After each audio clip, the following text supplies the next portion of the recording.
From Careco TV, one of the longest running outdoor programs on television today,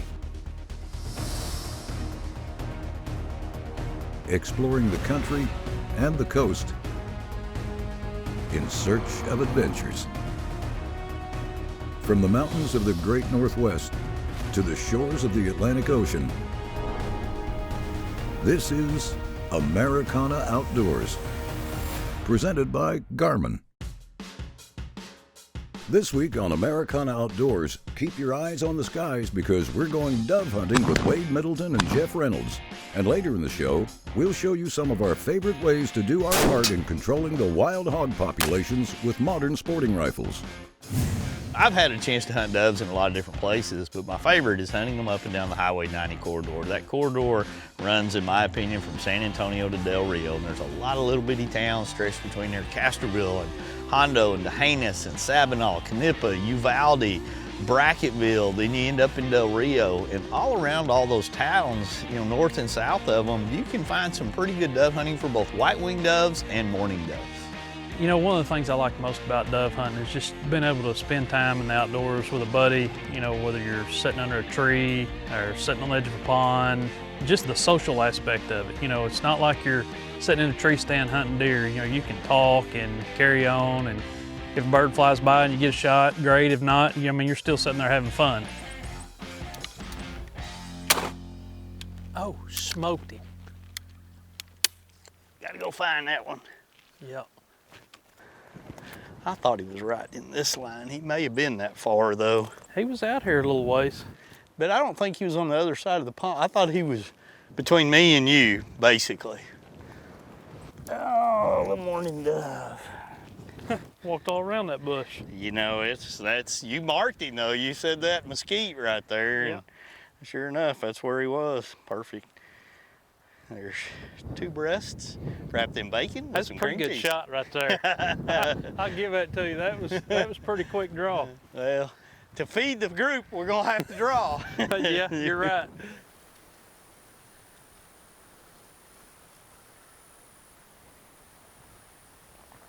White wing. Get him. Oh, that. Hey, you keep killing them, I'll go get them for you. Attaboy. I got a two-legged bird dog today, not four. He's not gonna sleep in the bed with me later. We're not gonna pet him, but we will feed him pretty nicely if we keep knocking him down. That's a white-winged dove. So this part of Texas is really unique that you've got white wings and mourning doves that, you know, people routinely shoot. We don't find a lot of white wings on these water holes type shoots like this. So that was really cool, really special to get a chance to get a mixed bag here. And it's important to be able to identify your birds on the wing so you know what you're shooting because there are different bag limits at different places. It could be different seasons in certain areas. So you always want to make sure you understand what you're shooting. And there are other birds in the dove family, you know, like the Inca dove, as we call them. You're not allowed to hunt them. So understanding and knowing what you're shooting at is really important when you go dove hunting.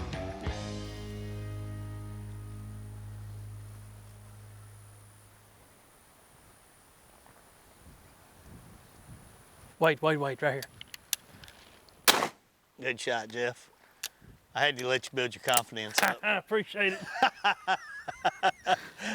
Splashed him tell right. you, let's count to 3 and shoot at the same time. That way I could claim him. That is awesome. I thought, man, you're on that one. That is perfect. That's what you hope for sitting in a water hole like this. Exactly. That was classic. Classic. Good shot. Thank you.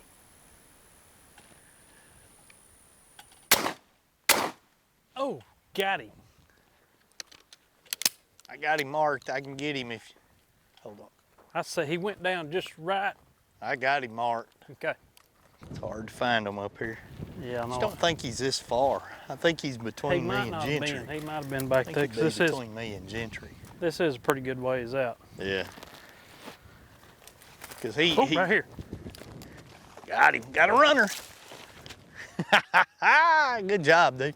As the day went on, Wade and Jeff went into kill mode and knocked down several more doves to nearly reach their limits.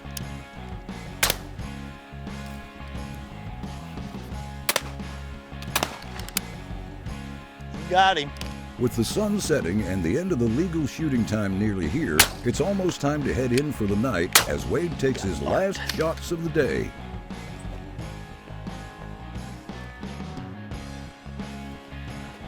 Got it right here. Outstanding.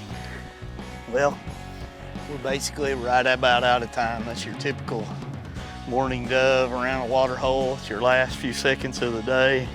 You always want to check your shooting time. Make sure you know exactly where you're at, what's going on. You know, as the sun's setting, we were able to knock a few more down. We probably got 15 birds this afternoon, which will make a good little mess. And we'll try to shoot a few more tomorrow, and then we will fire up the grill.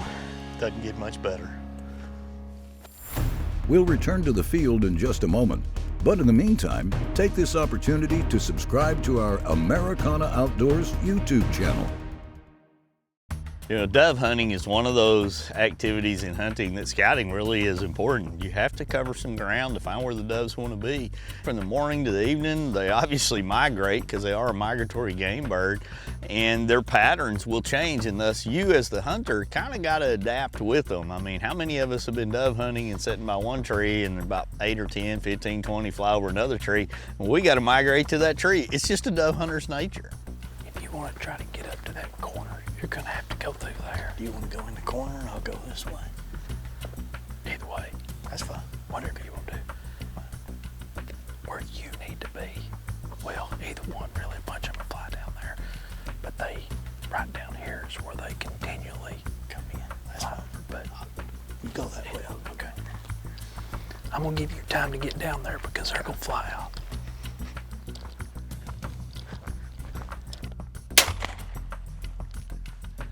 That one hit with a thud, Gentry. Got him right by the cactus. That's about as Texas as you can get a mourning dove laying next to a prickly pear up on a big Sinisa mesquite Huisatch flat. We're hunting.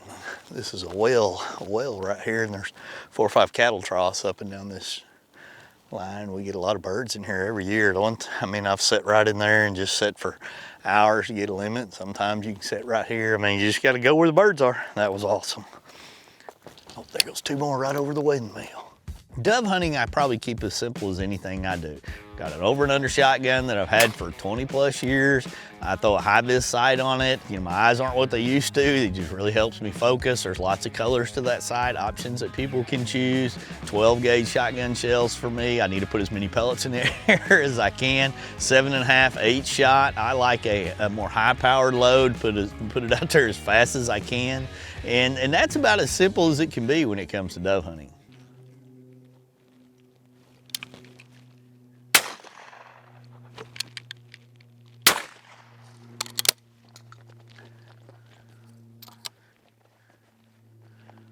We got one down.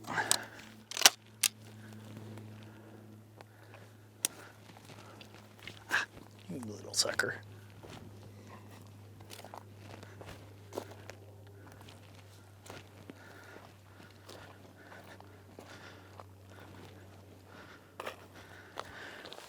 There we go. This is a young bird here, young mourning dove, probably the second hatch. Your local bird, more than likely. He will still eat good just like all the others.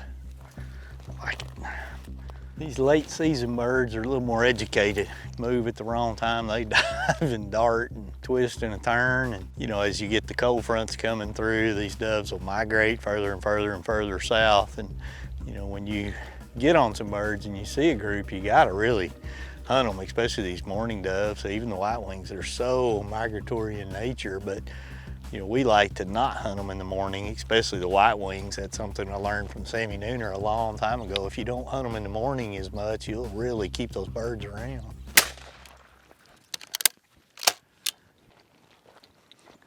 That one fell where we could find it easy.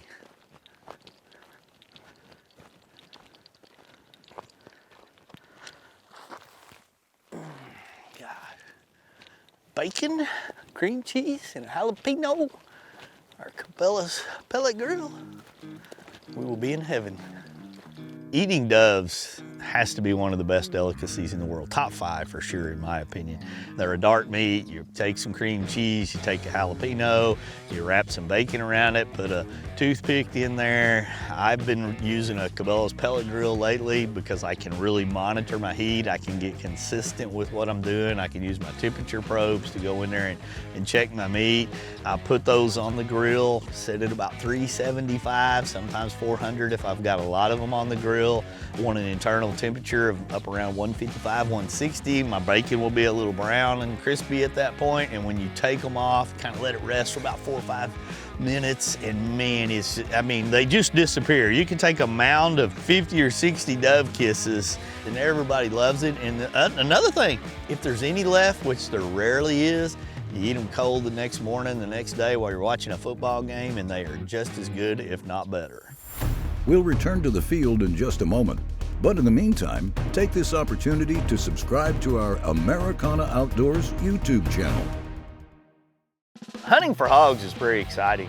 A lot of people like to do it. There's a lot of pastime hunters, a lot of sport hunting done for hogs, but the reality is, in my opinion, it's about eradication. I love to have fun hunting them, and I enjoy to hunt them with every means and method there is, but from a land management standpoint, I understand what hogs do, the incredible amount of damage, how they compete with our wild game, our native game, for space and for forage. So I gotta admit, I'm a guy that wants to eradicate them all. When it comes to hogs, I actually have a lot of respect for their ability to elude us and evade us and be a challenge when it comes to hunting them. They quickly feel pressure in an area. They'll either move to another place or change their patterns altogether. Their ability to smell a hunter that's not playing the wind the right way is, in my opinion, pretty legendary. You know, if you go in there wearing your stinky work clothes, or you're sweating a little bit, or you're hunting them where the wind's in their favor, they're gonna bust you. You're gonna hear that growl of an old smart sow or a big old boar when they cut your wind, cut your scent, and they're not gonna hang around very long. I don't think there's any way that I have not heard somebody enjoy hunting a hog. You know, you've got guys that run dogs for them. You've got guys that'll hunt them with everything from a suppressed 22 to a 300 Win Mag, hunting with compound bows, hunting them with crossbows, hunting with handguns, hunting with air rifles, air bows, muzzle loaders, shotguns. I mean, the list goes on and on. Basically, anything that can launch or shoot a projectile or be used to harvest an animal, somebody's probably doing it for hog hunting.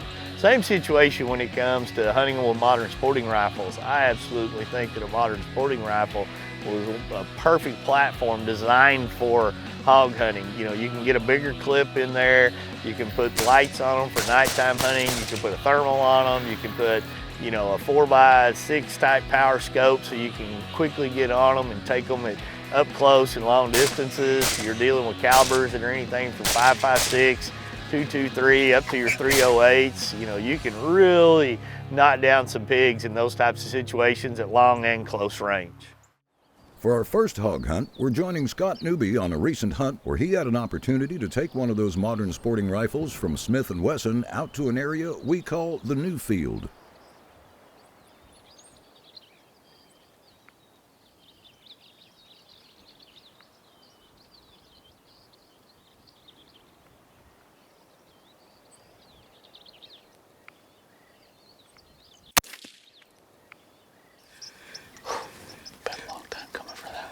Good shot. It's a good shot. All right, gonna see what the pig's like here. Just a crazy morning with these high winds and never know what was gonna come out, but she came out here all by herself and dropped her right where she sat. She definitely got some size to her too. Congrats, Scott. That's a great big hog to remove from the herd. Later that same afternoon, Scott joined Wade for a walk and stalk style of hunt for more pigs in the area. And once again, they were in for a thrill.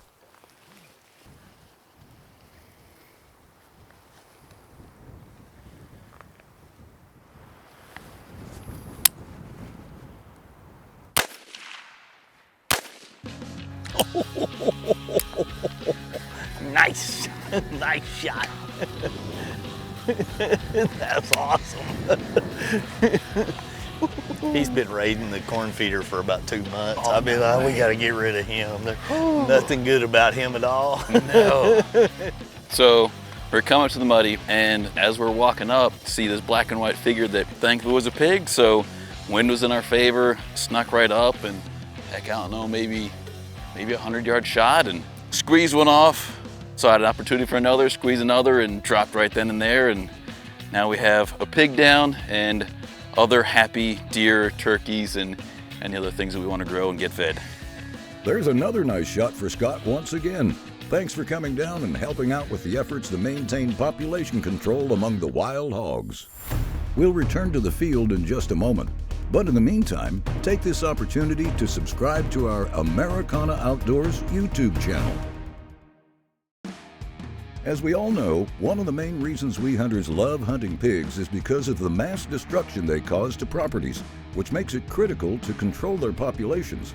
If you have feeding programs or agricultural operations in place, you have most likely dealt with wild hogs causing damage to your feeders or the land. If you're having issues with hogs around feeders, here's how Wade and our team like to protect them on our leases as much as possible. You know, a pig is so destructive that they'll even knock down your feeder pens. And people that hunt a lot in Texas understand what I'm talking about with feeder pens. A lot of guys will build a feeder pen with hog panel, like a 12-foot long length that's about 4 feet tall, and they'll put T-posts in it, they'll wire it, and you know, that's what they use to keep them out. But if you're dealing with really big pigs or livestock as well, you kind of can ramp that up like we've done. There's some panels that we actually buy, they clip together. We'll cut some sections out of the top, make it easier for the deer to jump in, and we'll T-post those things so that the deer can't, or the hogs can't push them in. Because I mean, you'll see those pigs just literally push those panels in. That's how destructive they are. That's how in touch with the environment they are on feeding programs. So yeah, no, I don't like pigs. Don't really like them at all. I think they're fun to hunt, but I actually just despise them. For our next hunt, we're joining Kevin Gieske in a muddy penthouse box blind with a Smith Wesson M&P 10 chambered in 6.5 Creedmoor, equipped with a high-vis sight.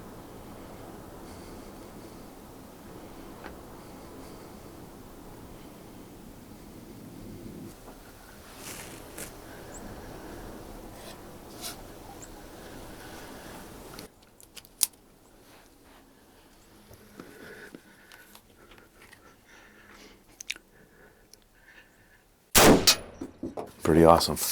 One less pig here. We got lots of pigs we got to get rid of. They are destructive to the property, and we're getting run over by them.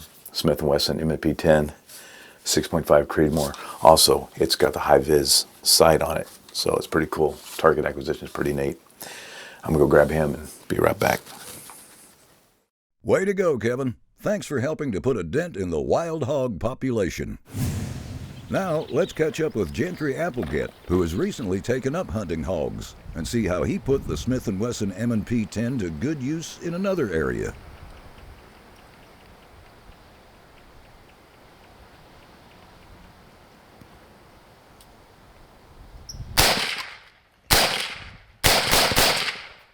There's one dead right there, which it's pretty successful to me.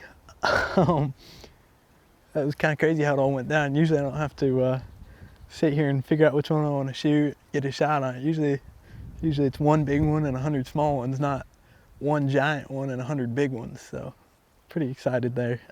They get a lot bigger when you get up on them, but golly, that might be the biggest one I've ever shot. Sucker's massive. Congrats on your biggest hog yet, Gentry. That's a wrap on our time for hog hunting. As we've seen, there's endless ways you can hit the field to knock down these hogs, but one of our favorite ways to hunt them will always be with a modern sporting rifle. Let's hear from Wade one more time for his final thoughts on hunting these boorish beasts. You know, a pig, as I've said many times, great sense of smell. You gotta play the wind. I use my stealth cams to kind of pick out where a lot of the places that we're going, try to sneak in there in the right types of setup. They can get real nocturnal on you. During deer season, a lot of pressure on your hunting ranches will move those pigs to be nocturnal. It's not a bad thing in my opinion. Makes a better chance to get the deer into the areas you're trying to shoot them around food plots or food sources. So if hogs show up on your deer lease or your property, you're in constant competition with them now to get rid of them. You're in a constant battle to manage their numbers. They reproduce way too much, way too fast. And yeah, while they're fun to hunt, other than that, I really have no use for them. Hey, thank you for watching, and join us again next week on a new episode of Americana Outdoors.